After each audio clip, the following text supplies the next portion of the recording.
உங்க சாய்ர் தமிழ் சப்ஜெக்ட்ல சுமாரான மார்க்ஸ் தான் வாங்குகின்றானா. எழுத்து பிழைகள் தான் மெஜாரிட்டி இஷ்யூஸ். அப்படின்னா இந்த வீடியோ பாருங்க. How to improve spelling mistake in Tamil.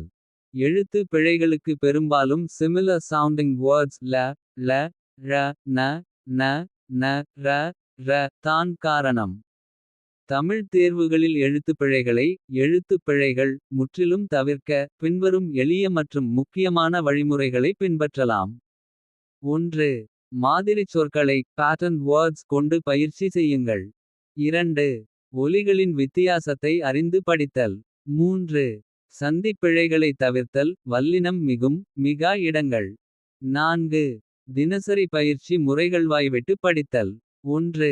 மாதிரிச் சொற்களை pattern words கொண்டு பயிற்சி செய்யுங்கள்.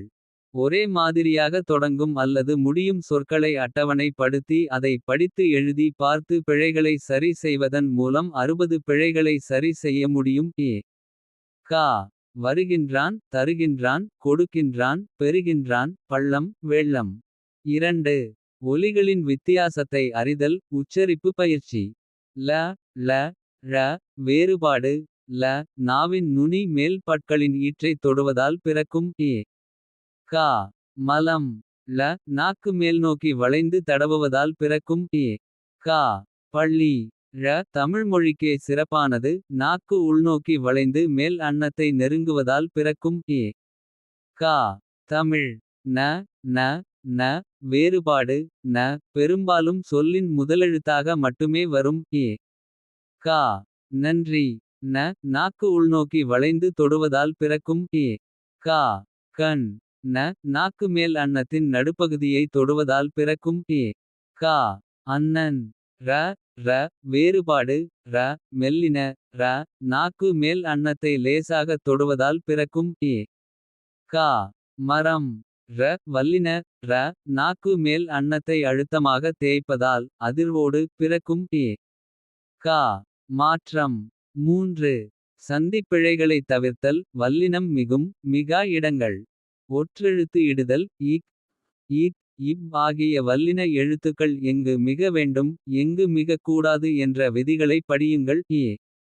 கா படிக்கச் சென்றான் அங்கு பார்த்தேன். பேச்சுத்தமிழை தவிர்த்தல் அன்றாட வாழ்வில் பேசும் சொற்களை அப்படியே எழுதக்கூடாது.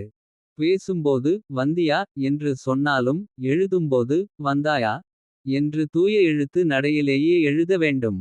4. தினசரி பயிற்சி முறைகள் வாய்விட்டு படித்தல். தினமும் 10 நிமிடங்கள் பாடப்புத்தகத்தை சத்தமாக வாசிக்க வேண்டும். சரியான உச்சரிப்புடன் வாசிக்கும்போது எந்த இதத்திற்கு எந்த எழுத்து வரும் என்பது மனதில் பதியும். எழுதி பார்த்தல் டிக்டேஷன் பெற்றோர் அல்லது ஆசிரியரை ஒரு பத்தியை வாசிக்கச் சொல்லி அதை மாணவர் எழுத வேண்டும். தவறான சொற்களை வட்டமிட்டு அவற்றை தலா 5 முதல் 10 முறை எழுதி பழக வேண்டும். பிழை நோட்டு ஏரலாக் மாணவர் அடிக்கடி தவறு செய்யும் சொற்களை மட்டும் தனியாக ஒரு நோட்டில் எழுதி வைத்து. தேர்வு நாட்களுக்கு முன்னதாக அதை திருப்புதல் ரெவிஷன் செய்ய வேண்டும்.